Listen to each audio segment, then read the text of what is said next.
వీధి కుక్కల దాడుల్లో పిల్లలు చనిపోతున్నారు. ఇది తీవ్రంగా పరిగణించాల్సిన అంశం.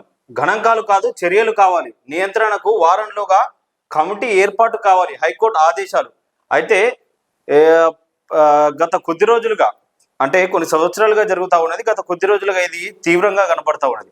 ఏదో ఒక జిల్లాలో, మండలాల్లో జరుగుతున్న ఘటనలు ఏంటంటే, ఈ వీధి కుక్కలు ఏవైతే ఉన్నాయో ఇవి భారీగా పెరిగిపోయి గుంపులుగా ఏర్పడి, ఎవరైతే కాలనీలో చిన్నపిల్లలు తిరుగుతూ ఉంటారో, 5-6 సంవత్సరాలు ఇంకా బిలో ఎవరైతే పిల్లలు తిరుగుతూ ఉంటారో వాళ్ళ మీద దాడులు చేస్తూ ఉన్నాయి. వాళ్ళను చంపుగా తింటా ఉన్నాయి, పీక్క తింటా ఉన్నాయి.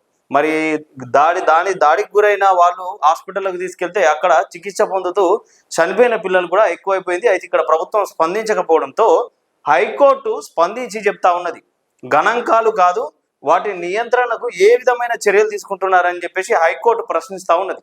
ఇక మనోళ్ళకు సోయలేకపోయాయి. ఇక్కడ ఏమైనా పార్టీ ఎవరు మారుతా ఉన్నారు, ఎవరికి కండువ కప్పుదాం, ఎవరిని పార్టీలోకి తీసుకుందాం, ఏం చేద్దామన్న ఆలోచన ఉన్న తప్పితే మరి వీధి కుక్కలు బారిన పిల్లలు ఎంతమంది పడతా ఉన్నారు, ఎంతమంది దాడికి గురై హాస్పిటల్కి తీసుకెళ్తే మెరుగైన చికిత్స అందక ఎంతమంది చనిపోతా ఉన్నారని చెప్పేసి పట్టించుకునే పాపన పోలేదు ఈ ప్రభుత్వం కూడా. మరి గత ప్రభుత్వంలో కూడా భారీ ఎత్తున ఈ దాడులు జరిగినాయి, చాలా మంది పిల్లలు బలైపోయారు. ఇగో మళ్ళా ఈ ప్రభుత్వంలో కూడా ఇలాంటి ఘటనలే జరుగుతూ ఉన్నాయి. మరి ప్రభుత్వం స్పందిస్తున్నదా అంటే నిమ్మకు నీరెత్తినట్టు చూస్తూ ఉన్నది.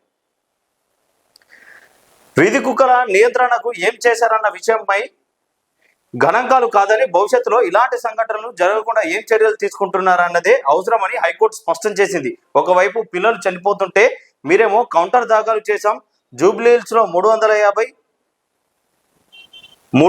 బంజారా హిల్స్ లో 250 కుక్కలకు సెటిలైజేషన్ చేశాం, అదనపు కౌంటర్ దాఖలు చేస్తాం అని గడువు తీసుకుంటూ వెళ్ళడం సరికాదని, జూబ్లీ హిల్స్, బంజారా హిల్స్ లాంటి ఖరీదైన కాలనీలో సంఘటనలు జరగడం లేదని, పేదలు నివసిస్తున్న మురికివాడలపై దృష్టి సారించాలని సూచించింది. వీళ్ళు ఏం చెప్తా ఉన్నారు, ఏం చేసుకుంటారు చర్యలు, ఏం గణాంకాలు చేసిరు, ఎంతవరకు ఈ కుక్కల నియంత్రణ చేసిరని అంటే అధికారులు చెప్తా ఉన్నారట. జూబ్లీ హిల్స్ లోని 350, బంజారా హిల్స్ లోని 250 కుక్కలకు ఈ సెటిలైజేషన్ చేసినామని చెప్తా ఉన్నారట.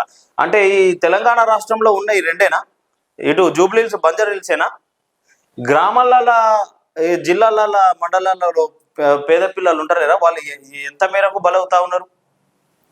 ఇక్కడ ఎవరుంటారు? ఈ బంజారా హిల్స్, జూబ్లీ హిల్స్ లో ఎవరుంటారు? పెద్ద పెద్ద నాయకులు, బిజినెస్ మ్యాన్లు, ఇంకేదో పెద్ద స్థాయి వాళ్ళు ఖరీదైన బంగ్లాలు కట్టుకొని విలాసంగా ఉంటారు.